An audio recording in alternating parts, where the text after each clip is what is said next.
Hai, apa kabar semuanya? Semoga kalian dalam keadaan yang baik-baik saja ya. Di dalam video ini saya akan membahas tentang hal-hal penting yang harus diperhatikan dalam aktivitas public speaking dan presentation. Di mana video kali ini akan membahas aspek-aspek dasar yang harus kita ketahui dalam menjadi public speaker yang baik. Nah, hal penting apa saja yang harus kita ketahui? Yuk kita mulai bahas. Yang pertama ada aspek komunikasi verbal, yaitu komunikasi yang menggunakan bahasa baik lisan maupun tulisan sebagai media dalam berkomunikasi.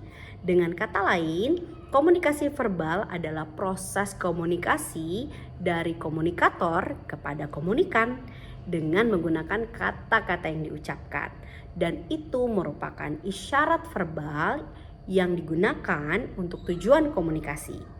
Komunikasi verbal mudah digunakan dan juga fleksibel. Komunikasi sangat bermanfaat untuk kita dapat bersosialisasi dengan baik seperti diskusi, menyapa, atau bahkan sekedar mengobrol. Nah, aspek yang kedua adalah aspek nonverbal. Proses pertukaran informasi tanpa menggunakan kata-kata baik lisan maupun tulisan. Komunikasi nonverbal dapat dicontohkan seperti tatapan mata, gestur, ekspresi wajah, penampilan, dan lain-lain. Atau bahasa lainnya adalah komunikasi yang dilakukan tanpa kata-kata, melainkan menggunakan tindakan, menganggukkan kepala, menggelengkan kepala, berkedip, dan lain sebagainya juga termasuk dalam komunikasi nonverbal.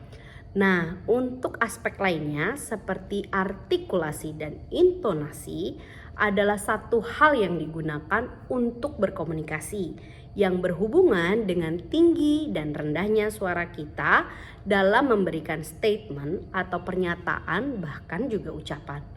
Artikulasi adalah kejelasan penyebutan suatu kata pada saat berbicara. Sedangkan intonasi adalah perbedaan suara tinggi dengan rendah serta penekanan yang dipakai saat mengucapkan kata. Dan aspek yang keempat adalah mengenal audiens. Nah, mengenal audiens merupakan aspek penting karena kita harus mampu untuk mengenal audiens dengan menganalisis beberapa aspek, yaitu aspek psikologis, demografis, dan kontekstual.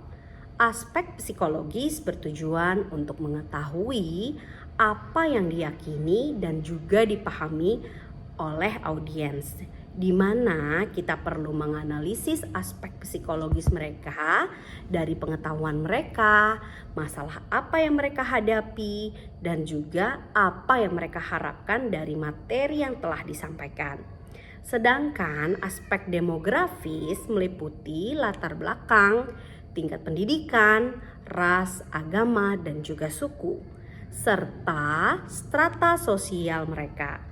Dan terakhir adalah aspek kontekstual yang bertujuan untuk mengetahui situasi yang akan kamu hadapi yang berkaitan dengan tujuan acara, durasi acara, kondisi ruangan, dan juga lingkungan. Nah, aspek yang kelima adalah aspek identifikasi situasional, yaitu mengenal situasi yang akan kita hadapi. Seperti siapa saja yang akan hadir, lingkungannya seperti apa, dan bagaimana situasi hati para audiens, dan juga pekerjaan apa yang akan hadir di sana. Apa aja sih faktor situasional? Nah, faktor situasional meliputi faktor ekologis atau keadaan alam, ada faktor rancangan dan arsitektural, faktor waktu, suasana perilaku, teknologi, faktor sosial seperti struktur masyarakat atau kelompok, dan yang terakhir ada lingkungan psikososial seperti iklim atau suasana di lingkungannya. Nah, aspek yang terakhir adalah aspek lainnya yang juga harus kita perhatikan seperti gestur tubuh pada saat kita membawakan materi, lalu mimik wajah, dan juga harus pintar menguasai materi.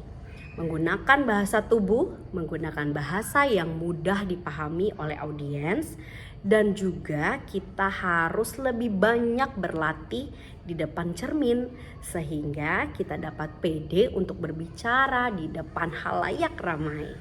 Nah, aspek-aspek dasar inilah yang harus kita ketahui dan kita harus banyak belajar dari semua aspek-aspek ini sehingga kita dapat membawakan materi dengan baik dan menjadi public speaker yang baik dan juga profesional. Nah, terima kasih telah melihat dan gimana terakhirnya? Oke, sekian video kali ini.